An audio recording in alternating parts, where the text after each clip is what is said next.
Hello friends, ഇതേ നമുക്ക് അടിപൊളി തട്ടുപൊളിപ്പം കൊഞ്ച് കിട്ടിയിട്ടുണ്ട് കേട്ടോ. അതുകൊണ്ട് സൂപ്പർ റെസിപ്പി ഉണ്ടാക്കിയാലോ.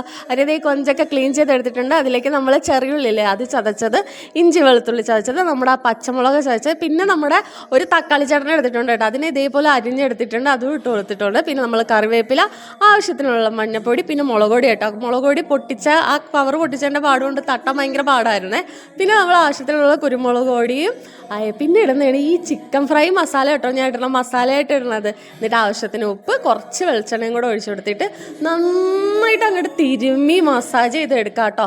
ഇതിൽ മസ്റ്റായിട്ട് ഇടേണ്ട ഐറ്റമാണ് ചെറിയുള്ളി ചതച്ചത് കേട്ടോ. സവാളേനെക്കാട്ടിലും ഭയങ്കര ടേസ്റ്റ് കൊടുക്കണം ഈ ഒരു ചെറിയുള്ളി. അതേപോലെ തന്നെ നമ്മുടെ ചിക്കൻ മസാലയും കൂടി ഇട്ട് കൊടുത്തിട്ടാണ് കേട്ടോ. ഞാനത് അടുപ്പിൽ വെച്ചിട്ടുണ്ട്. തീരെ വെള്ളം ഒഴിച്ചു കൊടുക്കണില്ല, കാരണം ഇതിൽ നിന്ന് തന്നെ വെള്ളം ഊറി വരും കേട്ടോ. ഞാൻ ഒരു 5 മിനിറ്റ് കഴിഞ്ഞ് തുറന്നു എനിക്ക്. അതേ 5 മിനിറ്റ് കഴിഞ്ഞ് തുറന്നപ്പോൾ ഉണ്ടല്ലോ, അതേ നല്ല വെള്ളം അതിൽ നിന്ന് ഊറിയിട്ടില്ലേ. നമുക്കതൊരു 10-15 മിനിറ്റ് തന്നെ ഇതേപോലെ മൂടി വെച്ച് വേവിക്കാം കേട്ടോ. മൂടി വെച്ച് വേവിച്ചിട്ട് നമുക്ക് മൂടി തുറന്നതിന് ശേഷം ഒന്ന് ഇളക്കി കൊടുക്കണം, ഇല്ലെങ്കിൽ അടി പഠിച്ച് പണ്ടാരടങ്ങി പോകും കേട്ടോ. ഇതേപോലെ ഒന്ന് ഇളക്കി കൊടുത്തതിന് ശേഷം ഇനി വേണ്ടത് നമ്മുടെ മല്ലിച്ചെപ്പില്ല, അത് ഇതേപോലെ കുനുകുനാന്നരിഞ്ഞത്, പിന്നെ കുറച്ച് പച്ച വെളിച്ചെണ്ണയും കൂടെ ഒഴിച്ചു കൊടുത്തിട്ട് നന്നായിട്ട് ഇളക്കി കൊടുക്കാം. നമ്മൾ കൈ ഇടാത്ത ഇടവില്ലാണ്ട് ഇങ്ങനെ ഇളക്കി കൊടുക്കണം കേട്ടോ. നമ്മുടെ ജാം അതേപോലെ തന്നെ അലുവയൊക്കെ ഉണ്ടാക്കുമ്പോഴത്തേക്ക് ആ ചട്ടിയിൽ നിന്ന് ഇങ്ങോട്ട് ഇളക്കി വരൂലേ, ആ ഒരു പരുവം വരുന്നത് വരെ ഇളക്കി കൊടുക്കണം കേട്ടോ. അപ്പോൾ അതാണ് നമ്മുടെ സംഭവം സെറ്റായിട്ടുണ്ട്. ഭയങ്കര കിഡായിട്ട് ഉള്ള ഒരു റെസിപ്പിയാണ് കേട്ടോ. ആ മസാല ആണെങ്കിലോ അതേപോലെ തന്നെ നമ്മുടെ കൊഞ്ചാണെങ്കിലും പറയാൻ വാക്കുകളില്ല കേട്ടോ.